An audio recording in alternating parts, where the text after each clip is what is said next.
perut. Sebelumnya perkenalkan, nama saya Gindri Gradisti Pansya Alias.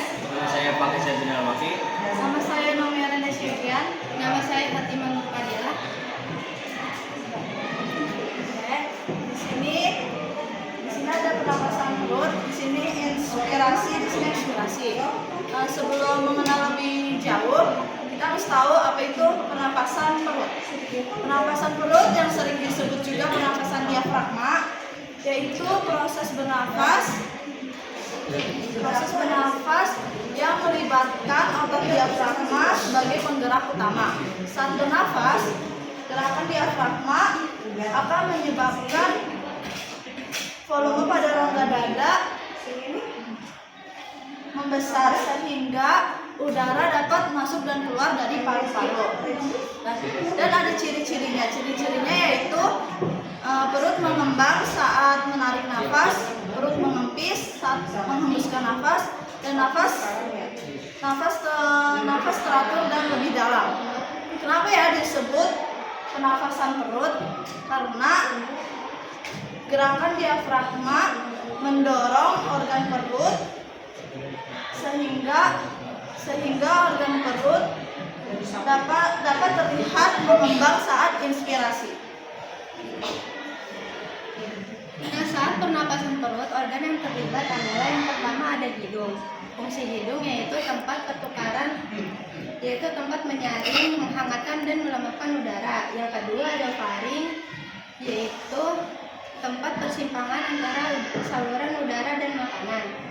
Yang ketiga ada laring, yaitu tempat saluran udara dan pita suara. Yang keempat ada trakea, yaitu tempat saluran udara menuju paru-paru. Yang kelima ada bronkus dan bronkiolus, yaitu cabang udara. Yang keenam ada alveolus, yaitu tempat pertukaran gas. Dan yang ketujuh ada diafragma, yaitu otot utama pernapasan perut. Peran diafragma adalah otot berbentuk kubah yang berfungsi memisahkan antara rongga dada dan rongga perut, sehingga gerakan naik dan turunnya diafragma yaitu untuk mengatur keluar masuk dan udara pada tubuh. Nah, teman-teman, jadi di sini saya akan menjelaskan gimana sih proses pernapasan perut.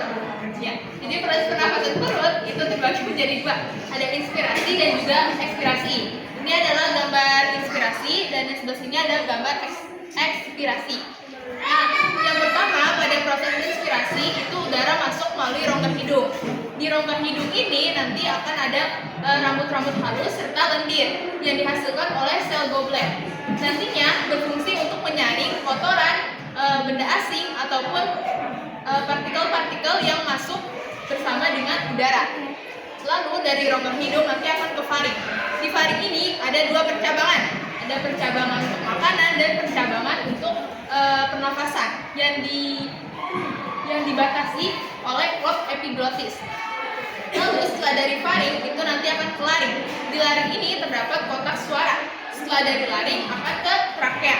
Di trakea ini juga terdapat lendir yang dihasilkan oleh sel goblet. Lalu di trakea juga akan ada percabangan disebut dengan percabangan bronkus. Bronkus ada dua, ada bronkus kanan, bronkus kiri. Bronkus kanan itu untuk paru-paru kanan dan bronkus kiri itu untuk paru-paru kiri. Setelah dari bronkus itu akan ada percabangan kecil namanya percabangan bronkiolus.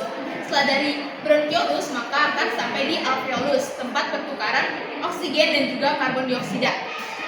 Nah, akibatnya ketika kita melakukan pernapasan perut, maka otot diafragma ini akan berkontraksi, kemudian dia akan turun ke rongga perut, sehingga rongga dada akan membesar. Volume udara di dalam paru-paru juga akan mengecil, sehingga udara dapat masuk ke dalam paru-paru. Nah, yang kedua itu ada proses ekspirasi. Proses ekspirasi ini adalah proses keluarnya udara. Akibatnya nanti diafragmanya ini akan naik lagi ke atas, dia akan berelaksasi, Kemudian rongga dadanya juga akan mengecil, serta tekanan udara di dalam paru-parunya juga akan membesar, sehingga udaranya itu keluar dari paru-paru.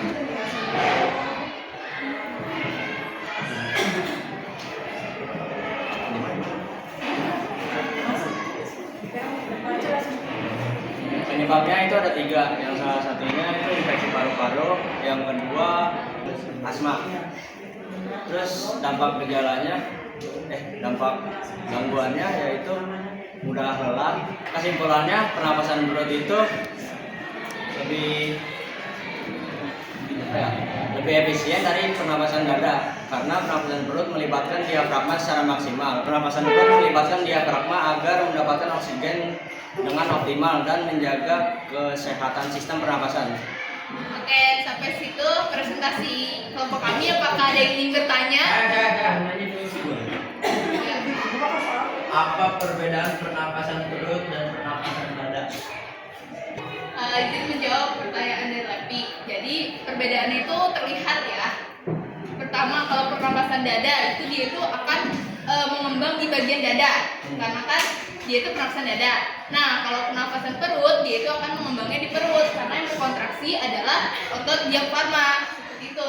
Tapi kalau untuk kembali untuk sehari-hari kita kebanyakan pernapasan di perut ya. Soalnya kalau pernapasan dada itu seperti kita habis lari, kesel, itu kan di situ. Di pernapasan dada, ngos-ngosan kan. Kayak gitu ya. Iya, Bu. Oke, udah. Tuh dia pengen nanya. Udah ya, Pak? Udah. Kesimpulannya. Udah Bu. Udah. Oke, sekian dari kami kelompok 7. Terima kasih sudah mau mendengarkan.